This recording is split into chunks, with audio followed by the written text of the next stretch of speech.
Welcome to another quick review from Ultimate DIY. Today we're going to look at the LoCo Griddle. This is a very cool little system, and I'm going to go over a couple of the features on it and let you know what I think about it.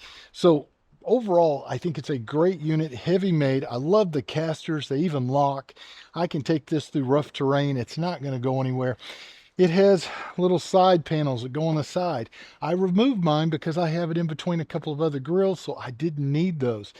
So I did see some comments, people asking, are you able to remove them? Are you able to let them down so that you can store it? Yes, they remove very easily. There's just a couple of bolts on the side. Now, another comment that I saw is the cleaning. How hard is it to clean? It's not hard at all to clean, guys. You have a little chute right here. You'll clean everything. It'll scrape down here, and it comes out in these little drip trays. You have two of them down in here.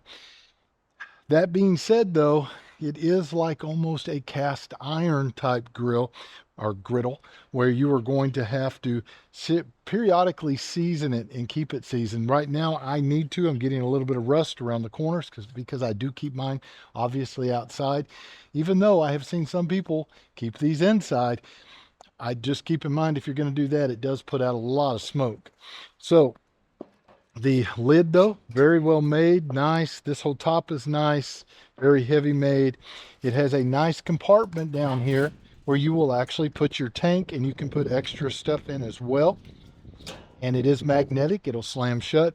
And then you have your knobs here when you actually set this. Now it comes with a cord you'll have to run and be able to plug in. So you need to have a plug nearby, because the little brains inside of these and the igniters all work off of that little plug.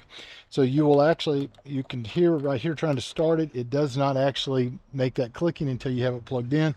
But one of the cool things is each one of these has its own temperature gauge right on the top. So you'll be able to read that and know exactly what temperature you've got this thing set at. But overall, great system, very simple, but yet rugged and easy to use. I don't think you'll go wrong. So go ahead and grab yourself one today, and we'll see you guys on the next review.